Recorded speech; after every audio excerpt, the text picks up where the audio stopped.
What's up guys, it's Red back again. So now that the Direct is in the past, I want to talk a little more about what has happened and why my takes may be a little bit different than everyone else's. Now I want to say that though I overall was just a little disappointed in the Direct, I thought there were still a lot of pros, and I want to go over the things that I thought were done well first before we get into some of the negative things that I have. And I want to preface this by saying I still think this game is amazing and I'm so hyped to play it. I'm trying to keep the talk about strictly the Direct itself in a vacuum and not the game in general.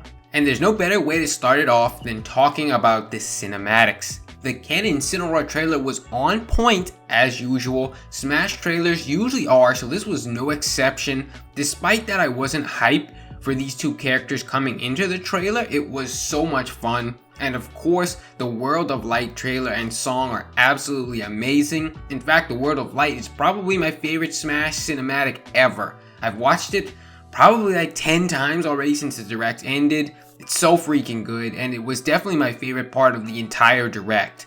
I really hope we get to see some more of those in the future somehow, because it was just that good. As usual, Sakurai and team never disappointed in this regard. They truly went all out to please with these cinematics, and it is greatly appreciated. Now from there I want to move on to actually Incineroar in general. Now as I said, I wasn't that hyped for him coming in, but I have to admit his moveset has intrigued me, and he looks quite fun actually, and I don't mind trying him out. They definitely did a good job playing up his persona, and he does look like he could be a lot of fun. I even admitted that much while watching the Direct live, that he was in fact looking pretty cool.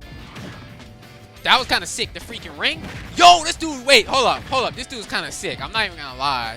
And even though Spirit isn't a mode for me, I see the value that it has, and I think overall it was a good addition.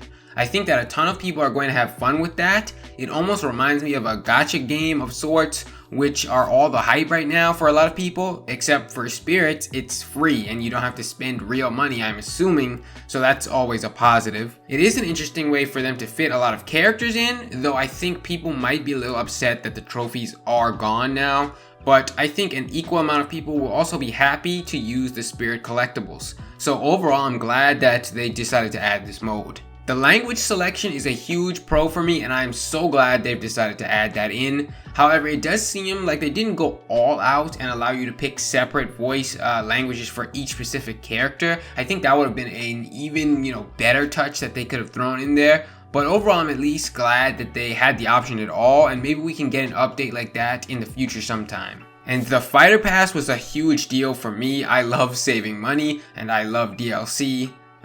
You can't really beat it. It's a really good deal, and though I don't know who's coming, I don't have a problem with buying it as soon as it hits, because you're getting 5 characters with 5 stages as well as multiple music tracks for only $25. It's a steal no matter what way you look at it, and even if you don't end up liking some of the characters, I think it's worth the purchase just for the extra content you're getting with the stages and music. I think it was a great inclusion, and I hope they'll have a Fighter Pass 2 after the first one releases, whenever they get more time for that in the future. And some other little thoughts on positives are, it's great that they've kept spectator mode, as that's huge for streamers and content creators in general. So I'm glad they decided to keep that, and hopefully there are even some little improvements to it. And I like that they've got data in there for you to keep track of, as that always comes in handy no matter who you are, whether you're trying to improve competitively or just curious about your own playstyle.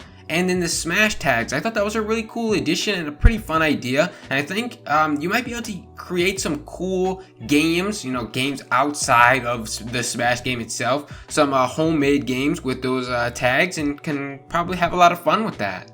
Now from there, I guess I do want to move on to some of the cons that were present for me personally. So the thing with Canon Incineroar for me, and even the plant, is that I feel like their inclusion in this Direct seems mismanaged. I think a lot of people want the final Direct to go out with a boom in terms of characters, and this didn't really feel like that. And I think it causes a lot of salt. I think obviously the really simple solution for this was to have Canon Incineroar come in an earlier Direct.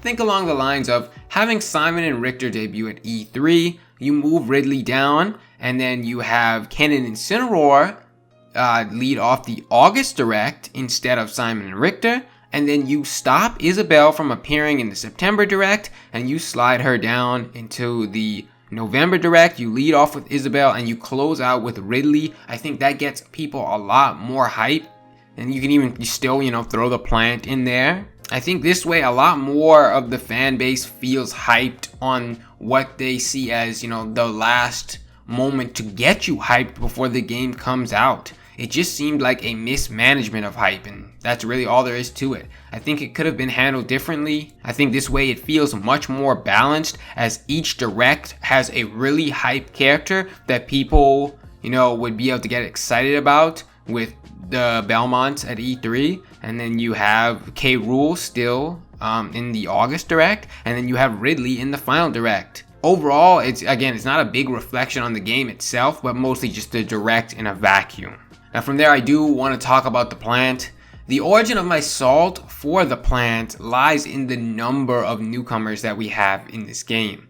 We all know Sakurai likes to go outside the box with a few newcomers each time. Game & Watch, Rob, Wii Fit, and Duck Hunt to an extent. But with us only getting 6 newcomers, excluding the plant, it feels a bit underwhelming for me to have a spot used for such a character. If this was a roster with 15 new faces, and one of them was the plant, it feels fine to me. Heck, if there was 10 new faces and one of them was the plant, it feels fine to me. But the lack of newcomers is just sad for someone like myself who looks forward to newcomers as one of the most exciting parts of the game. That's really, again, all there is to it. I don't necessarily have a problem with the plant itself. It's more so in context with the amount of newcomers that we got. And then I do want to talk about a big concern of mine, being the online modes. I'm pretty scared and disappointed by what was shown, and here's why. We still haven't gotten dedicated servers, and that's a real shame considering we are now paying for online. Dedicated servers would have improved the online experience so much for a game that feels like absolute hell to play in lag. And there's not much you can do about it to secure a good connection, because it all relies on how good your opponent's connection is, since you're connecting to each other and not a server. For this reason, they should have prioritized matchmaking firstly for those with good connections rather than proximity. I don't care if you're across the street from me, if your internet is bad, we're still going to have a laggy match. This feels like a way better solution to sort by connection, and I'm operating under the assumption that their infrastructure for online has not changed much, if at all, since Smash 4, because they're not having a global test for the game. If there was a new infrastructure in place, they'd almost certainly want to be stress testing it out to see if there are any kinks. But given that they aren't, it leaves me with a bad feeling. Because if the infrastructure truly is still bad like it was in Smash 4, that's not something they would want to reveal to the public before the game comes out. So I'm not sure how I'm feeling about this. And on top of that, this whole you may get partnered up with someone else's rule set was just not a good idea.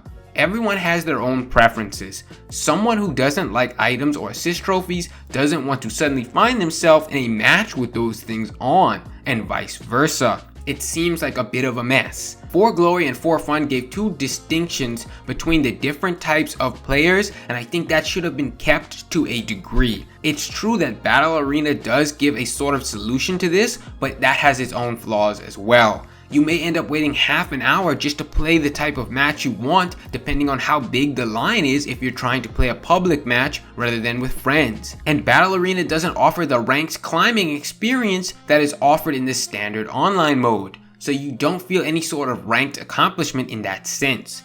Online is a huge deal to a lot of people, and I just feel like they've missed the mark with this, and I'm very scared for what's to come with it. And lastly, there is the phone app. But I'm not going to talk about that really, because I feel like that's not up to Sakurai and Smash Team. Nintendo really just needs to stop forcing that crappy voice phone app on us. Stop, Nintendo, and get voice chat on your console. So yeah, basically that's my thoughts on the Direct specifically, not the game in general. As I've said, the game is still going to be amazing. I've got it pre-ordered, I'm playing it day 1, and I cannot wait.